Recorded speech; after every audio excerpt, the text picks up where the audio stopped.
Uy, kanang pito naman lang di ay kaadlaw mga par og manaog na si Gwen diha sa Kapitolyo og mamotos na gyud si Gwen diha sa Kapitolyo. Pito na pud kaadlaw ang kinabuhi sa 19th Congress og manamili ta pod ang mga congressman nga mga nangapildi mga par. Unya, manamili ta pod ang impeachment ni Sara kay wala na gyud oras og dili na gyud makaya sa 19th Congress. Unya, ang kanipong sa kwan karon mga par kay gubot sad kayo nga turon sa Israel ug sa Iran. Unya karon kay niapil ra ba ang US?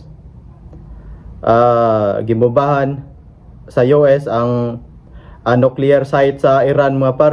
So mayong adlaw kanatong tanan ug welcome back sa atong channel.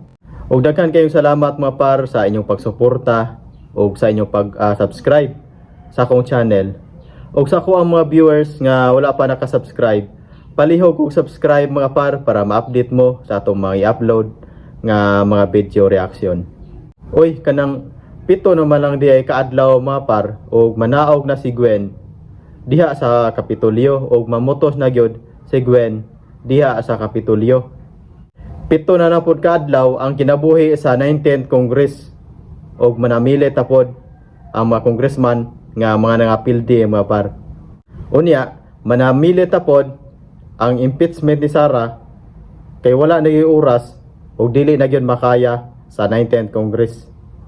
So mo ni atong atanganan mga par kay nagplano ba gihapon ang mga congressman nga katong gusto nga i-impeach gyud na si Sara Duterte nga ila ko nung isaka jud kuno nila sa 20th Congress. Pero kanang magdepende pa na sa mga senador mga par kung nabay jurisdiction ang impeachment ni Sara nga to sa 20th Congress. Mao nay atong atanganan unya kung ilabang kung isaka gyud sa mga congressman. Unya karon atong balik-balikan mga par kay ang team ni Garcia o ang team ni Pambari 4 wala pa'y klaro nga transisyon kay gilisod-lisod yon ni Garcia si Bari 4 kay para iya gyud ipalabas nga to sa mga katawhan nga makaingon yun ang mga katawhan nga da tanawa nakabuli-buli gyud lagi di gyud lagi kahibaw. Unya mga para ang mga katawhan sa probinsya kay nakasabot man kay mga utukan man kayo ni mga taga-probinsya. Normal na magina nga sa first day nimo nga pagserbisyo, normal na gina nga magka buli-buli pagyud kay o kayo tinuod yun si Gwen nga nahigugma o naluoy sa mga taga-probinsya. Sa wala pa'y June 30 dapat naanay transition sa team ni Garcia o ni Pambari 4 kay para inig June 30 iniglingko ni Bari 4 diya sa Kapitolyo kanang ditso na ang lang pagserbisyo ba kanang trabaho gani nga kanang hamugaway nga ditso na nga walay sa gabal kay kanigod o sa June 30 pa ang transition nila. Medyo ang maglisod pagyud ang team ni Bari 4 ani kay siyempre na may daghan nga panunod sa Kapitolyo nga angayan pagyud nga subayon.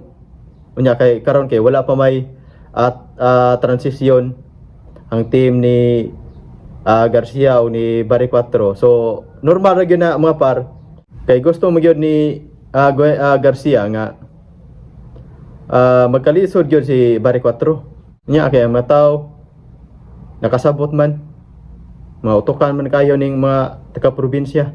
Unya ang kanipong sa kwan karon mga par kay gubot sad kayo nga turon sa Israel ug sa Iran. Unya karon kay niapil ra ba ang US? Gimubahan sa US ang nuclear site sa Iran mga par atong nangaging adlaw gibombahan.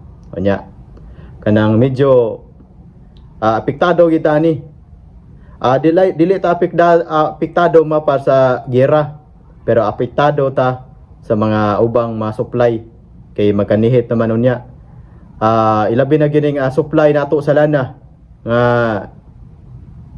medyo karon gani ni aksyon nagsaka ang mga presyo sa lana mga par.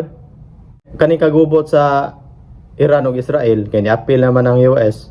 Dili ba kani maoy usa ba kani sa rason nga maundang na ang kagubot sa Iran ug sa Israel, or mao ba kini pabilo nga magduslit ngadto sa kagubot sa tibuok kalibutan?